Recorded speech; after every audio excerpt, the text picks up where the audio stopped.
go. I'm a youngin'. Yeah, you got another birthday heading around the corner here. Don't know what you're talking about, Michael. Yeah, what are you gonna be? 30? 29. Oh yeah. I'm old. I need a cane. You should buy me a walker. With this job, I give you 5 more years.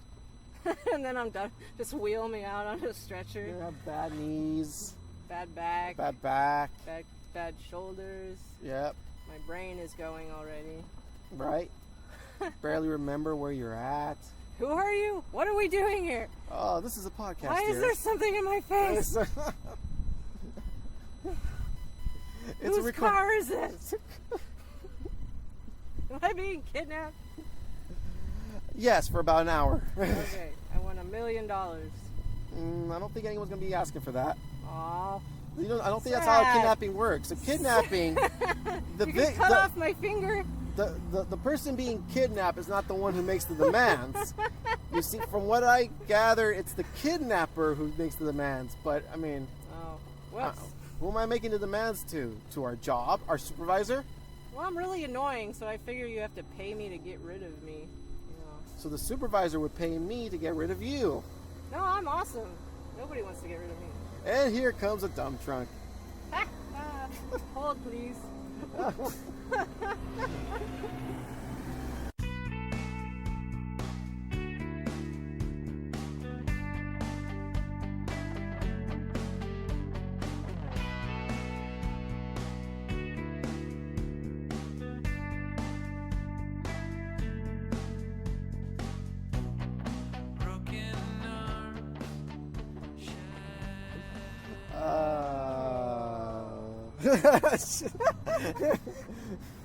Oh, come on, you can fix it. Just keep going. Yeah, I'll just go.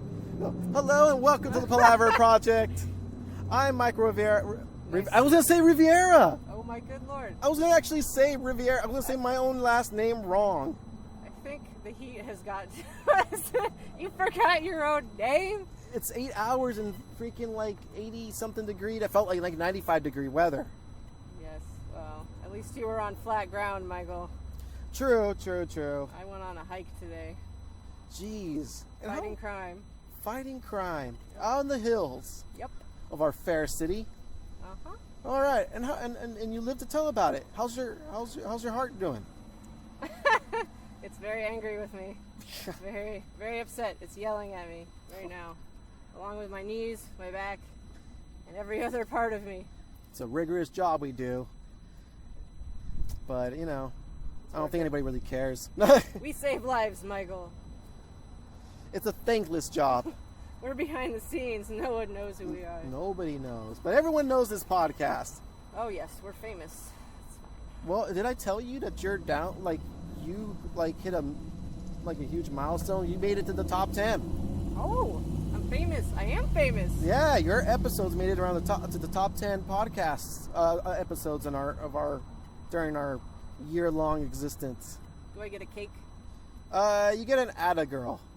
Oh, not even a sticker?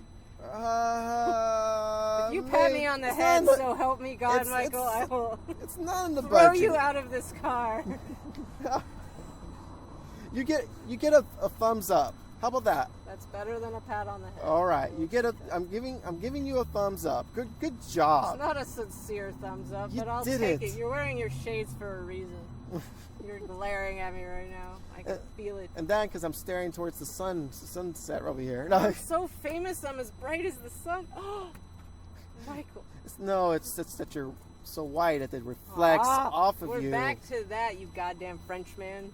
Yeah, I said it. You had to go French. I did have to go French. You're the whitest Mexican I've ever met, Michael. You know there are whiter Mexicans than me? I said that I've ever met. You need to go down to Distrito Federal. You need to go down to the center of Mexico, the heart of Mexico, and you're going to see all the Spanish-born, the Spanish Mexicans. They're really white and blue eyes and light hair and all that jazz. But none of them are French. It's true. Hey, there might have been some commingling back in the 1880s. Some interbreeding. Some interbreeding. I mean, we Spanish breeding with everybody. They're a bunch of horn dogs. That is true. You do breed like rabbits. Yes. So what is this about you wanting to do the podcast? What kind of crazy shit is going through your head? Like, I don't know. I'm on a suicide mission. I'm not sure. I'm doing what your daughter did. I'm just forcing myself into your car. You will take me no matter what, whether you like it or not. Oh, jeez. This little bandwagon we have of the podcast. Don't you know I'm retired now from podcasting? No, you're not. Yes, I am. All my hosts, my friends, they're dead. No, they're just avoiding you. They're sick or whatever.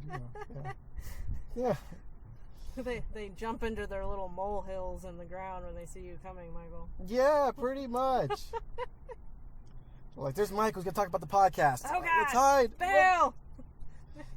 Jeez. Go into their turtle shell. God, sorry for trying to break out of the monotony of our daily lives. God forbid you be creative. Oh, damn. perish the thought. Terrible.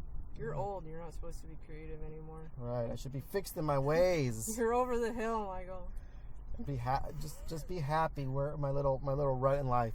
Push your little walker around and yell at the young children in the street. Darn kids! Get out of my neighborhood. Get off my lawn. Yes. So you listened to last week's podcast. What'd you think? Which one was that? Remind me. The one when I announced foolishly, that I was writing something. Ah, yes. Sorry. And I was crazy enough to put a goal, like a deadline on myself. That's a terrible idea. I think so. Yes. Now I realize how long it takes to publish something. Now you're gonna feel like shit about yourself if you don't make it. But that's the point. I think I need that little kick in the ass saying like I need to do this just because now I have a gun to my head. So now I'm forced to finish it. To be fair, that is a gun that you were holding. That's right. You can remove that gun whenever you choose. I don't know. No, you can't do this. You can't take that psychological thing away from me. If I take it away now, I'm going to be lazy and not do it. Can I hold a gun to your head? I would enjoy that. Yes, you and many others. Yes. Many other coworkers, friends, family members, etc., etc. Customers. Yes. A lot of customers. But I digress. What did you think? I thought it was good. It was a nice little rant. You set some goals for yourself. It was good. Yeah. It was productive. Right. I think another thing you mentioned was that I kind of came out with my chronic illness. Actually, I don't think I really mentioned that I had type 1 diabetes or that I experienced depression. I think I even mentioned anxiety in the podcast. Yeah, you did. Yeah. You didn't go too much into the depression and anxiety as much as... Well, no, the depression you did. I think I just pointed out that I have those things, but I didn't really go into any detail. Like, I didn't go into like a long... Because it's like, they're like pod worthy. Like, they're worthy for like an episode on its own. Pretty much, yeah. A lot of people don't consider mental illness to necessarily be a chronic disease, but it really is. Yeah, it's. I mean, it's not curable. You're gonna live with it your whole life. Isn't that kind of the definition of chronic?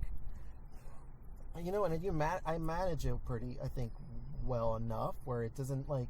I don't need to go to a psychiatrist or psychologist on a weekly or monthly. I mean, there's nothing wrong with that. It's just something that I'm able. Thankfully, it's like a mild form where I go through it, and I soldier on. I think you do that with your diabetes, though, too. I mean, you manage it on a daily basis by yourself, for the most part.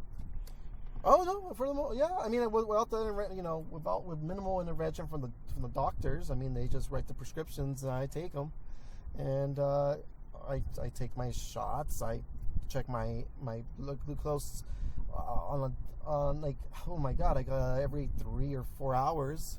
Yeah. Yeah, like I'm checking it. I'm on top of it. I'm aware when something goes high, and I know my body. Yeah. You know, it's just getting used to like the changes as you get older, and your metabolism isn't the same, and so the blood sugar, it becomes a little more difficult to handle. You have to adjust. Yeah. So you have to adjust your dosage and stuff. But yeah, I mean, it's a reality. A lot of people deal with it. I'm not the only one out there. There are people younger than me who have it, and are probably having a harder time adjusting it because it's a total change in your diet. Yeah, a lot of the people that are younger have issues just because they don't know how to be responsible, really. It's kind of a reality check. True, and the parents are more aloof than the kids, too. I think the parents are... My mom, for example, was very hopeful that we can beat it. Yeah. And it could be reversed. And I'm just like, Mom, it's there. It's for a lifetime. We're not gonna see any grand changes in diabetes healthcare because there's too much money into it. First off, that's the cynic in me. It's just too much money into it. Well, that's why no one's cured cancer yet. Yeah, it's just like there's too much money in the medicine to keep you alive. Why cure it? And there's what's the profit in that? But also, as well, it's just we're Americans that shove our faces full of terrible things. Yes. Yes. Right on. Right on the dot, right there, right on the nose. Yeah, it's true. We have a really shitty diet here. It's almost hard to find things that are good for you these days, unless you're shopping at a grocery cheap. store. Yeah. Any fast food, it's terrible. Horrible. Yeah, I was talking to my mother-in-law the other day. I told her, it's like we were just talking about how, like, I need to try to discipline myself with the buying, because I'm waking up late to go to the super secret job. I've noticed that. Yeah. I've been terribly late. And I'm having to grab fast food. I'm grabbing McDonald's food, and it shows now. I mean, I gained weight, although, you may not realize it because it's just every day. People see me and they don't realize I gain weight because it's a gradual thing. Because you're skinny as hell. Yes. Yes, skinny. I don't want to talk about how you gained weight, Michael. You skinny mother. Hey, but with a skinny guy, you definitely tell when you have a midsection, when you start getting a belly. And I was starting to get a belly.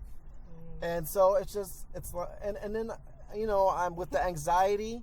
Yeah. Any little thing that's off, like a rhythm in my heart, or like anything, like a prickling pain or something, I think you're dying. I think I'm dying. Like, I think, oh no, what's this? What do I have to deal with now? And and I wouldn't be surprised if my cholesterol is a little bit up, my blood pressure is a little bit up, and so I have to deal with that. So and so like now I'm trying to cut down. I'm not eating those footlongs from Subway. I'm eating 6 inches. There's a joke there. Yes. Subway sandwiches. Okay. Yes. But and then just trying to cut back on the McDonald's food in the morning, and that's hard because I just don't sleep good. With the apnea and stuff, I do wake up. Yeah. Oh, I didn't mention I have apnea, huh? No. Oh, there you go. Add it to the list. Add it to the list there. You're just withering away. I just got a pile of shit going on, and then I know. Oh yeah, get the violin out. Oh. Yeah, play a tune. Should I say my list when you're done? I'll say my list. That's kind of what I was gonna get at. I feel like I'm filling up air here in the pod waves. Tell us about yours. I mean, that's what you wanted to get on about. You heard the podcast, and you were talking about how we can have an episode about chronic illnesses, and you really wanted to kind of talk about yours. And we talked about your past occupation, your past passion, but we didn't talk so much about what you do, the here and now, what you're going through. Yeah, that's a fun story. You should get out 2 violins and a bucket for my tears. Okay. Let's see, where did I put that? I don't know. I'll start anyway. It's fine. No, my biggest thing is how frustrated I've been with, because I have several things that are not easily diagnosed It's chronic fatigue syndrome, chronic pain syndrome, and something that's a really, really big word that basically means I have chronic joint pain without inflammation. Wait, that's not fibromyalgia, right? It is not. Fibromyalgia deals with nerves. It's the same basic concept, but it has to do with like lesions and misconnections in my brain and my body not processing things properly more than... Fibromyalgia is treatable. What I have is not, unfortunately. You basically, kind of like with diabetes, you just learn how to manage it. You have good days, bad days, and you just figure out what works for you to kind of make things better when things are not working. But I was getting frustrated because my doctor was not believing me, and I actually recently got diagnosed with a form of tachycardia, which basically means my heart can't regulate, it beats too fast and I pass out. I can't regulate my own heart rate when I'm upright. And I spent 6 months trying to tell my doctor that something was wrong, and she basically, because I also have anxiety and depression, so she was trying to tell me that she was having me check my blood sugar to see if I wasn't eating enough and stuff like that, and I was telling her something was wrong. I know my body, something is wrong. And I got to see I was very satisfied with the look on her face when I did a tilt table test, blacked out, and my cardiologist said I needed to go on medication. And for those that don't know, a tilt table test is where they strap you on a table and hook you up to a blood pressure cuff and put you in different positions and see what happens. Your blood pressure will either spike, go down, your heart rate will do things, and that's how they figure out what's wrong with you. I'm surprised they didn't do that nuclear testing they did with me. You ever heard of the nuclear stress test? I've heard of stress tests. I haven't heard of the nuclear part. So what they do is they give you an injection, and it's a minor dose of like it's kind of radioactive, just a little radioactive, just so they can detect any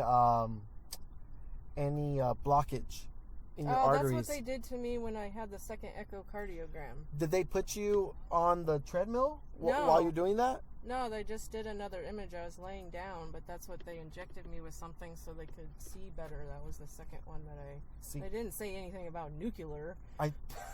Yeah, you're not supposed to travel with and you have that for about a month. But oh, yay. But I'm radioactive. That's good. Yeah, you are technically radioactive for a month. Well, crap. Yeah. And so I did that with the stress test with the treadmill thing, and that was like a while ago. That's when they said my heart was fine, but it's just you probably most likely have anxiety, and that's when I saw a psychologist, and they told me, yeah, you do. Yeah. Yeah. So.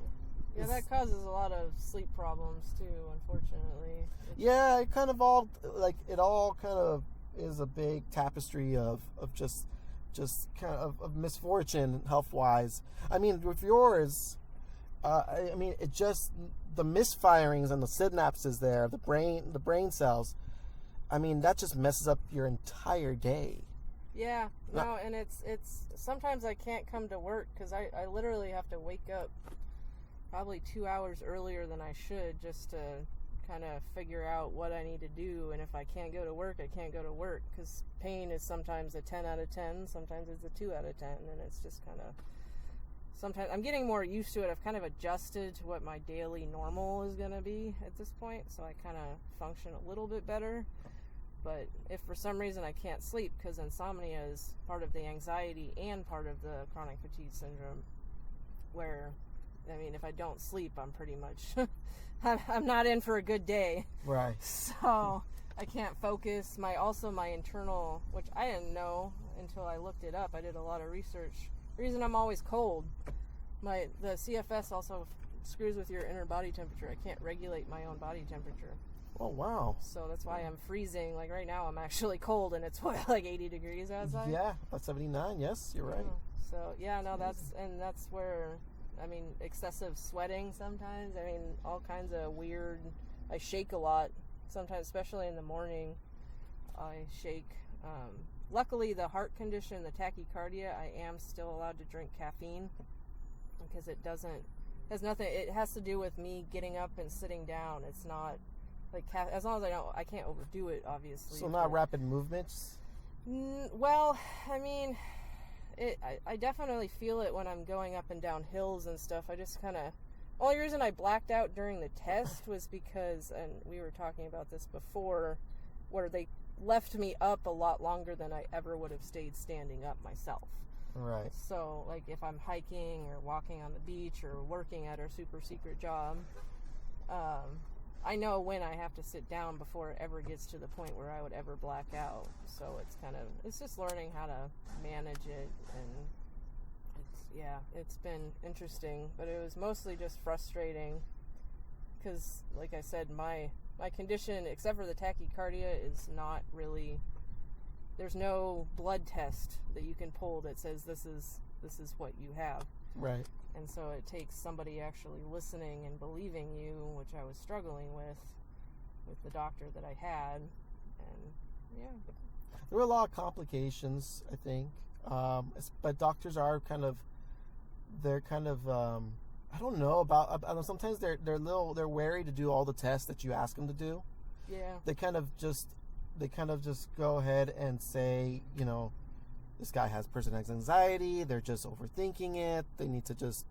Yeah, she even told me she thought I was a hypochondriac with all the stuff I was telling her. And right. I was like, I know, like, yeah, I am a little bit. I am the first one to admit that, but it's like I know when something like this isn't right. Something like the pain was the biggest thing because I wasn't functioning really. There's a point where I just couldn't. And I knew I had to fight tooth and nail. I got a referral to a rheumatologist. She didn't want to give me that. I made her give me that. That wasn't what it was, but I at least ruled it out. Yeah, that's one off the list. Especially because I do have the chronic pain syndrome as well, and it doesn't cause any sort of noticeable inflammation. That's the problem. It's not something you can't look and see, okay, that's why that hurts. It just hurts. I hate when they tell you, oh, you're too young to be worrying about this. It's oh my God, that was the heart thing. Yeah, everyone's like, I was in the freaking cardiologist. Everyone's 80 years old, and I'm sitting in there, I'm almost 29, and I'm just like, why am everyone, you're too young. Why, you're just so young. I'm like, yeah, I was also an alcoholic, so I'm sure I did some damage to my body there, too. Do you think that played a part in the condition you have right now? No. You think it's more genetic? I don't know that it's genetic. The main thing that causes it is like bacterial infections. The biggest one that I've heard is mono, which I have had. When I was younger, that's how it starts, is some sort of autoimmune or bacterial infection, and then it kicks in with that, which I mean, I've been in pain for most of my life, so I don't know. I had mono when I was probably 17. Mono? Now, you see, like, I've heard it, what is mono? Is just another autoimmune disorder with a bacterial infection, you said? I believe that one's bacterial. Yeah, it's the one where your neck swells. It's called the kissing disease. Oh, it's like mumps. Kind of, yeah. Right? But it's super contagious. I got it off of a water bottle. Oh. Yeah, because it went through my office where I worked at, and somebody had, it like 8 of us got it. And so, it's one of those you have to stay home. It lasts like 2 weeks. And yeah. I've also had chronic pneumonia and stuff like that. So, yeah, but no, I have actually, every doctor I have seen, I have asked, because I was worried that I screwed up my body with the alcoholism, but everything, kidney, liver, heart, everything, structurally, everything is fine. Everything, my blood tests all come back normal for enzymes and stuff like that. They did no damage whatsoever, and it has nothing to do with anything that's going on. Even the tachycardia, it's not related, because I made sure to ask, because I didn't want to sit there and live with the guilt of it being something that I inflicted upon myself. So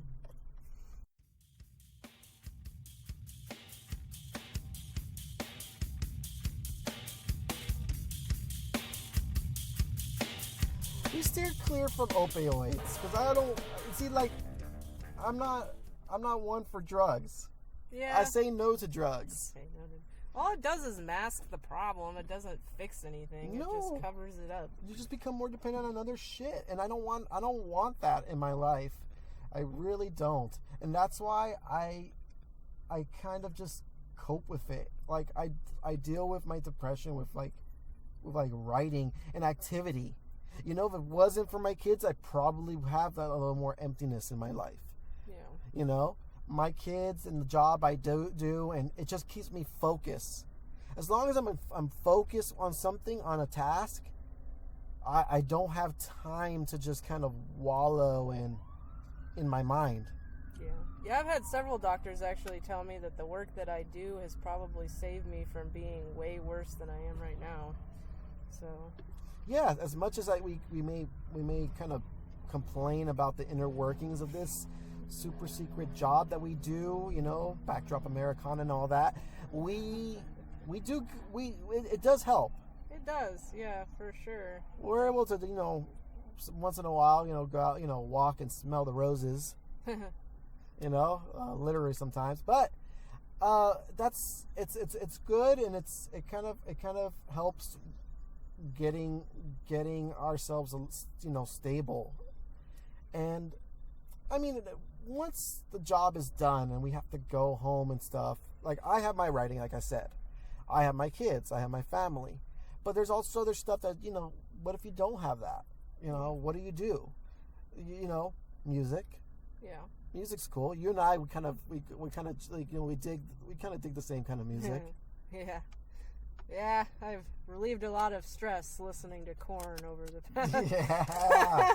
That's my happy place. Happy place. Or Slipknot. Oh yeah. The new album was awesome. Yes, it was. It's fucking great. It's gonna be up there with classics, and it's funny because like Slipknot just came out, and Tool just came out with their album.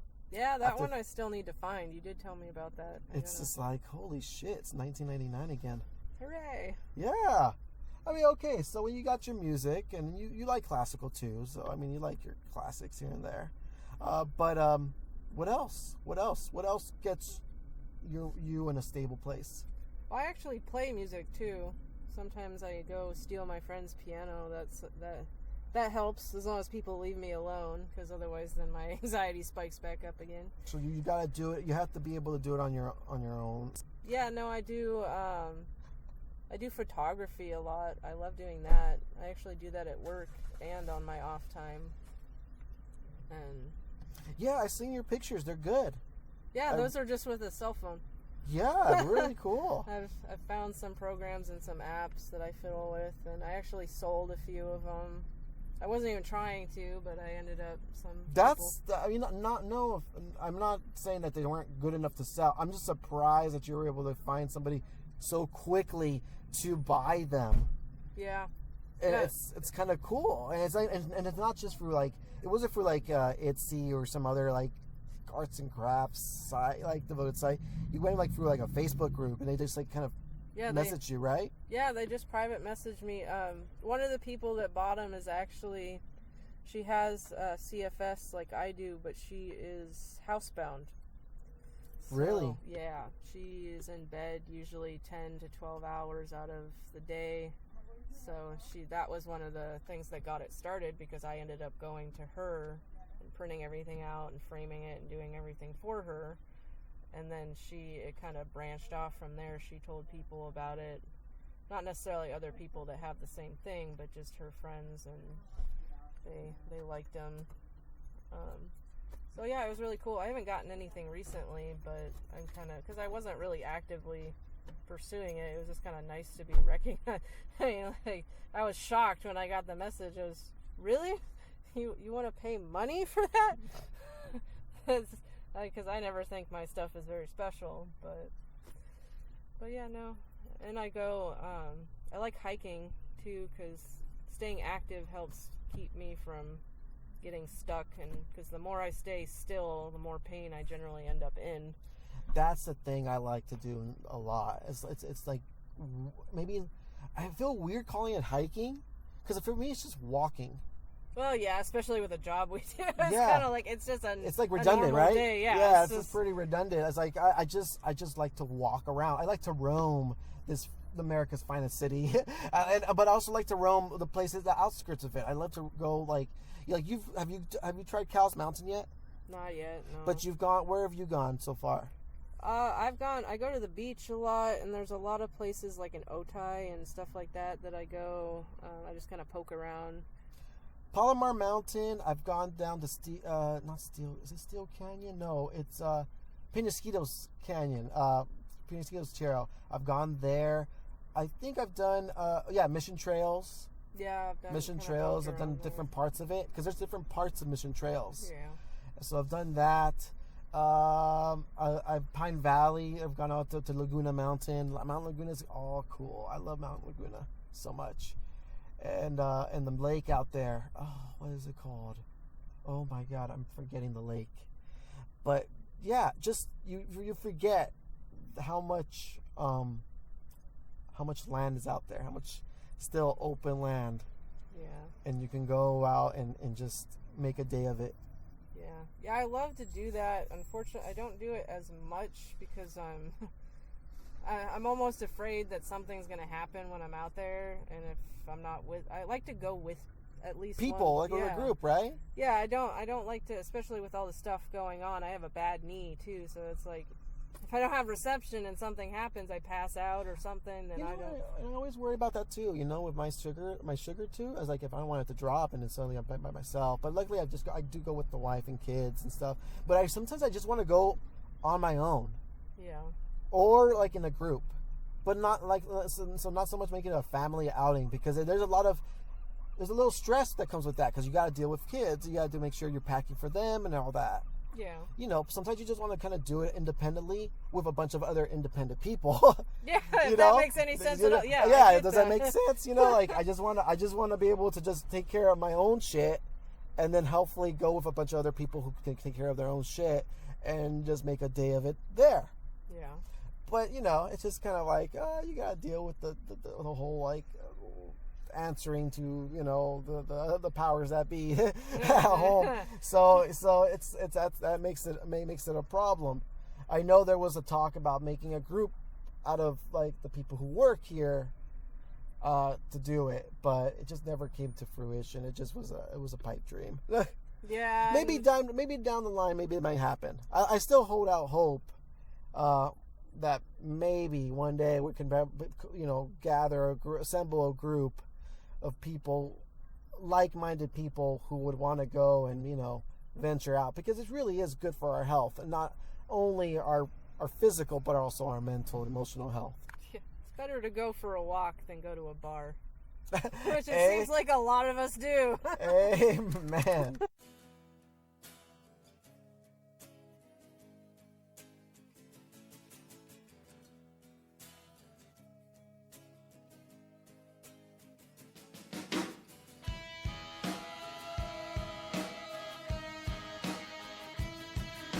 So now with like knowing what you have, knowing that you're not crazy.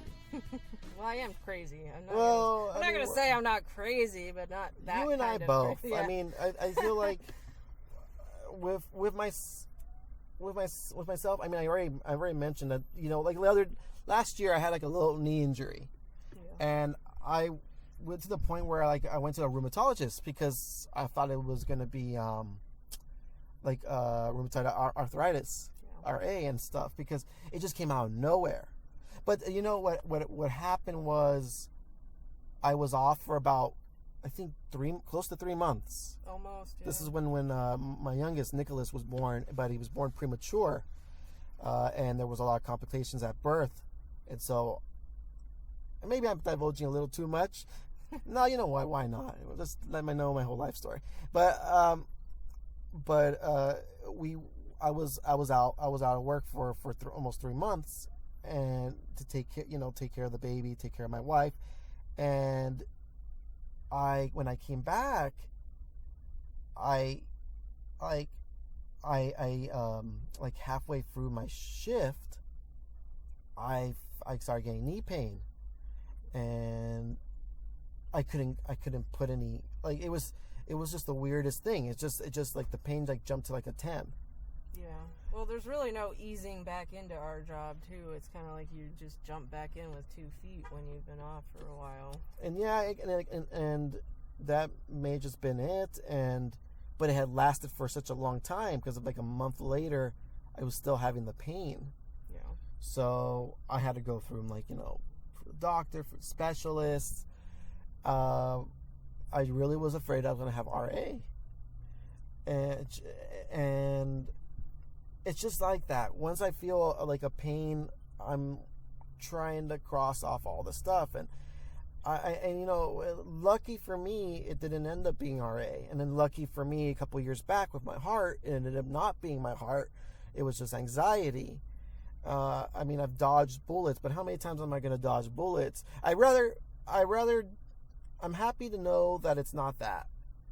And I'm happy to know, and I'm happy that I was hyper aware enough to be able to take care of that stuff, because I've heard so many horror stories in my life of a person ignoring the symptoms, and then something bad happens to them. And me being so afraid of something like hitting me out of the blue, I'd rather take care of it when the symptom presents itself, instead of just ignoring it. I cannot ignore my body. And then once I'm aware that it's not this, but it's this, I need to adjust, and I need to be more conscious of what I put in my body too. How I deal with it. So like you're a proponent of like supplements. Yeah. I don't like taking medications for sure. I like taking natural things. Oh, well, how quickly do the doctors want to put you like on opioids or just like a bunch of different like medication? Within the first 5 minutes. Yeah. They wanted to slap a Band-Aid on it and send me on my way. And me being an alcoholic, anybody that has any sort of addiction problem knows that it's not just going to be alcohol. It's a character trait. It's a way my brain is wired where I can't take that kind of stuff. And my doctor knew that, but she didn't care. She just wanted me to go away. And yeah, so I would be hooked on Vicodin right now if I had listened to her, and nothing would be different. I would just probably lose my job and just end up homeless somewhere and being dependent on another drug. And I'm the same way you are, where I don't like to say hypochondriac because that makes it sound negative. I consider it a strength because I probably... You're hyper aware. Yeah. Hyper aware, hyper vigilant of your body. Yeah. Yourself. I wouldn't have figured out what was wrong if I hadn't known exactly. I could go through every little thing, and you're the same way. I know sometimes you do go a little bit overboard when you get a stomach ache and think you have an ulcer. But I mean, we both have anxiety too, so that's kind of just the way our brain works sometimes. But it's just it keeps us healthier because we notice when something is off. There is one thing I do worry about, like a byproduct of the anxiety, and that is stress. And it's the stress that, although we're kind of accustomed to it because we live with anxiety and we deal with it on a daily basis, it does us no favors down the road because the stress will eventually get to us. Well, yeah, it affects, like we talked about before, our sleep. Yeah. Sleep, if either one of us doesn't get sleep, that can send... I mean, you with your diabetes or anything else, I'm sure it probably doesn't help if you're exhausted and your body doesn't function at peak levels whenever you're... It's not great when I come to work, feeling like a zombie. Yeah. But I do get sleep. I'm on and off with the CPAP, really, because with the apnea, because it's just like I'm so worried about catching an infection if it's not clean enough. Yeah. Well, and you're pretty susceptible to those too. Yeah, because of the diabetes. Yeah. So I have to be extra careful with what how much I use it, and I really think that because I see, this is me again. This is the way I think. It's like the apnea is not just from just it's from an obstruction, but I think the obstruction may be from inflammation. Yeah. Because I've had inflammation up in my sinuses. I've had inflammation here in my throat constantly. So it's something that I need to go address. I need to go see an ear, nose, and throat doctor. I just need to find the time, because as much as I'm aware of it, I hate going to the doctor. Yeah. Because the doctors are just, if it's not a waste of money, it's just like it's almost like sometimes you're partly afraid of what you're going to hear, but you're also kind of like, what if it's nothing? Or you try to handle it yourself. Yeah. Well, I know all about not wanting to know what it is with that whole cancer scare that I had, which is still kind of ongoing, but yeah, I know. I mean, was right there with you on that whole thing. It just and I still have to go every 6 months and get checked to make sure, because of the kind that it was, it's something that could still develop later in life. It's pretty common, so I'm pretty much living with anxiety day to day. It's like, oh well, now I have another appointment that I have to schedule, so what's this one gonna be? But I mean, you just gotta roll with the punches. But you ever feel like you go to work, you see everybody else, and how their mindset is day in and day out? Do you feel like you kind of don't, like you got so much stuff going on with you that they would never relate to you to the level that you would want them to? Like, do you ever feel like when you go, like, and you talk to your peers and you're trying to, we all try to communicate, make friends and stuff, but there's always a certain point where you're like, they're not going to get you at that level. Yeah, there's very few people that I connect with on any sort of deep level. I mean, I have a lot of people that, I don't know, I consider them acquaintances. I have a few close friends, but yeah, there's... But like, so there's somebody to talk to about, like, depression, about anxiety, about your chronic ailments. I mean, is there anybody there, like anybody around you, you think in your circle, that you feel like would get it? Because like when I was growing up, my mom wouldn't really get it. My mom is more of a spiritualist, and so she would go and think like, there's something, this in Spanish, necesitas acercarte más a Dios. Like, you need to get closer to God. Yeah, pray about it. Yeah, and pray, and hopefully it goes away. Just like the diabetes, just like depression, and just like everything else. I mean, it just goes. That's just her. That's her old school mentality. God bless her. It's given her the strength to keep going. That's the way she treats herself. Yeah. That's how she medicates herself. She has not gone to the doctor in years, and good on her. She eats well. She's close to God. It works for her. So but for myself, it's a little more. I do have diabetes. I do have depression. I do have anxiety. I have apnea. It's not looking so great, saying old age, but who knows with this day in medicine. So I have to, I'm more conscious of that. She wasn't diagnosed with anything at 17. Yeah. Like I was. It was 17 or 18. I lived with that under my head, over my head. Yeah. On a daily basis. It's easy for people on the outside, friends and peers alike, to give you advice because they don't live with it. It's kind of like with doctors too. It's just kind of like they're just there to diagnose and to treat it, but to help you cope with it, to help you the day by day struggle of it. For them, it's textbook. For you, it's life. Especially anxiety and depression. I've had so many friends. Why are you always sad? Why do you worry about things so much? Just smile more. It's really, I just shake my head and just nod and smile. It's like they just don't get it. They don't understand because they don't deal with it every day. What back to supplements, because I feel like I kind of glossed over it, because I do it myself. Like I've done it since I've been an independent adult, and you as well. Like you take your multivitamins, but then what else do you take? What's good? What's on your list? On my list. Oh geez, I take turmeric because I have had some stomach issues. That's another part of the CFS as well. It's a lot gentler than ibuprofen, acetaminophen, all that fun stuff. It also prevents cancer in some cases, Supposedly. right? That's what it says. That's what they say. I don't know. I mean, that's kind of... With supplements, it's hard to prove that kind of Right. stuff necessarily because they don't do a lot of studies on supplements, but... Yeah, because you told me this, and I also got it from my mother-in-law. Like, hey, I've heard that turmeric it's really good with to kind of lower the chance of getting cancer. And I'm just like, well, okay. I'm hearing two people telling me that this is good, and I haven't heard anything bad against it. I started taking it.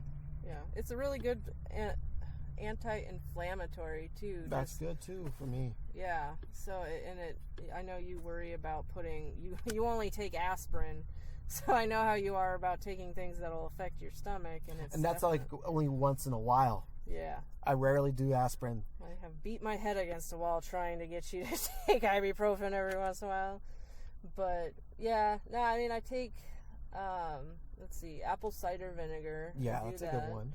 I take cinnamon in tablet or in capsule form. That helps blood sugar and inflammation and circulation as well. That one I haven't been taking yet. I should go out and get myself a little bottle of that. You should. That's actually a lot of people with diabetes do take it because it helps regulate that. And circulation, I know, is a thing whenever you get older, especially with diabetes and losing limbs and stuff like that. Yeah, I have terrible circulation too. My legs go numb sometimes, and my hands and stuff. So it helps with that. Yeah, I always check on that. I always have to check on that stuff because after hearing about two people that I know losing a toe to diabetes, it always makes me afraid. Because like the other day, I even had a cut down there, and like a cut, it was like a bruise, I would say. Yeah. And it hadn't been healing. But it wasn't infected or anything like that. It just, like, it was just a slow healing. Okay, it was healing, but slow. Like, it was like scab, like, almost like it was like color. And I was looking at it, and I was just like, oh, shit. Like, hearing the stories that, like, recently they just got their toes cut, I'm just like, oh, fuck.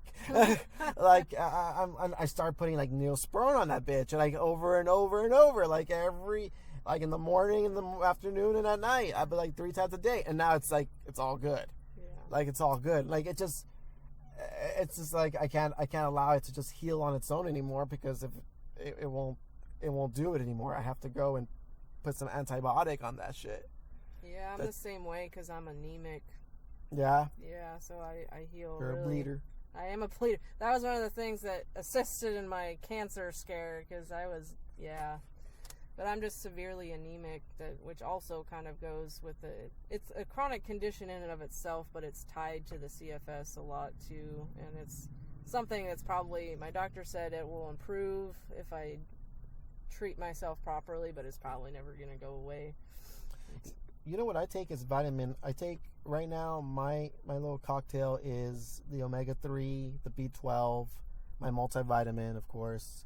I'm not taking I know you do the Centrum Silver. You go old man level of multivitamin. I haven't gone there yet, but that's not a bad idea actually. That's just getting like an extra boost there. I am taking the turmeric now. Thanks for the free sample. I'm still taking it. I'm taking the vitamin E and my liver detox. That's something I still need to get. Milk thistle, yeah. Yeah, I want to find. I meant to go on Amazon and look for that. It's good. It really helps with the metabolism of and it keeps your liver like healthy.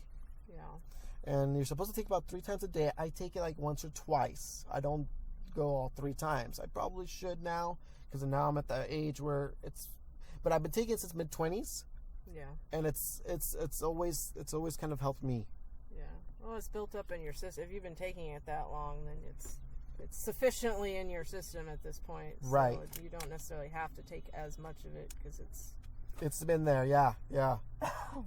So no, I do that. I think that's once in a while I'll do the glucosamine for my joints, calcium, and then if I don't take the multivitamin, I'll do the D and C on its own. Yeah. Just to cover my bases. But definitely need to jump on cinnamon. Yeah. You know, and other than that, I think that's what you take too. I don't know what else like different that you take there. The calcium is that's the old lady vitamins. The Centrum Silver has more of that, so I don't take that separately. I do take magnesium and potassium because that helps with the muscle pain sometimes. Mm-hmm. So I take a lot extra of that. I take black seed oil and flaxseed oil. I've been doing more flaxseed now, but not in oil. I just eat the bread. Oh. My wife's been picking up this with B1 on their flaxseed bread, and I've been using it for my sandwiches, and it tastes great. Actually, yeah. I love it. So I hope I'm gonna keep on doing that. And I'm never short with fiber. You know, whether it's my fiber bars or in protein bars, I take that. I do a lot of that. Yeah. You know, it's just I need that calorie intake with the work we do. And so fiber and protein bars, and then fiber at home because, hey, I'm Mexican. I eat beans. Well, yeah, of course. Right? So, I mean, I feel like I'm covering the bases there. Yeah, I take the black seed oil in capsules, and then the flaxseed oil, I do a shot every morning and every night with apple cider vinegar, flaxseed oil, and then aloe vera juice. And then I just put a little bit of normal juice in it and throw it back. The thing I can't handle out of the three of those is the apple cider vinegar. I hate the taste of that. Really? That's why I can't. I love it. Actually, I can't drink it. No, you don't. I don't drink it on its own. But I started doing it with I'm really bad with ramen noodles. I do like to eat at least 1 cup of noodles once a week. At least once a week. Oh, the sodium. But I put the apple cider vinegar in it, and I've actually put a little bit of apple cider vinegar in my breakfast when I do my saute of mushrooms, spinach, and grape tomatoes. See, that I can do. That and salads and stuff like that is fine. That works. No, I don't think it works with. Well, yeah, with the noodles it works fine, and it just for me it does. And then garlic. Oh my God, garlic! I love garlic. Garlic is such a. I can roll around in garlic. Garlic is great. I love garlic. It's so good when you cook it and with the mushrooms, and I eat it. It's fantastic. And then ginger. That I don't use as much. My mother does, and my mother-in-law does too from time to time. But my mom uses it more with rice, and it's delicious. Oh, that does sound good. It is good. Yeah. Start doing that. Yeah, cut some garlic, cook it with the rice, in the pan. It's so good. Now I'm hungry. Yeah, I'm not like a dietitian at all. I'm actually terrible. But this is what I do. I feel this gives me at least a little bit of cushion saying, hey, I do try to eat better. Good. Not great, but okay. Well, the funny thing is you know how to eat. That doesn't necessarily mean that you do, yeah. With your flaming hot Cheetos. Yes. And I do need to cut back now. I've had my fun. There for a while, I thought you might turn orange. It was terrible. Just like our president? No, not happening. Not happening. Please don't do that. No, not at all. Wow, this has been a interesting conversation on what would this be, like chronic ailments, and how we get by day to day. There's a podcaster, a fellow podcaster, pal of mine, that does the podcast Innominate, and she talked about her chronic ailments, and I feel like I'm optimistic she's gonna be back on her feet, and she shut down her podcast. Oh, yeah, that's interesting. Yeah, she just said like she just announced that this last podcast she just did, last episode she did was her last episode. And so I know she listens to the pod, so she'll hear us here, and I wanna wish her the best of luck. And it's gonna be I know it looks like a tough road. Yeah. But you're gonna be all right. You're too strong of a mind to just call it like quits. I know you got another idea down the line, and I hope you announce it soon. Whatever form it may take, hope that you don't stay a stranger. Yeah. You know, and Yeah, I should look that one up. and nominate you. You'll dig it. You'll dig her. She's really cool. I will not. She just gave out her real name on the last episode. Oh. But you, so now you can find her. But I won't spoil it here. I want rather you just listen to the podcast and kind of get the gist of her, and then listen to the last one.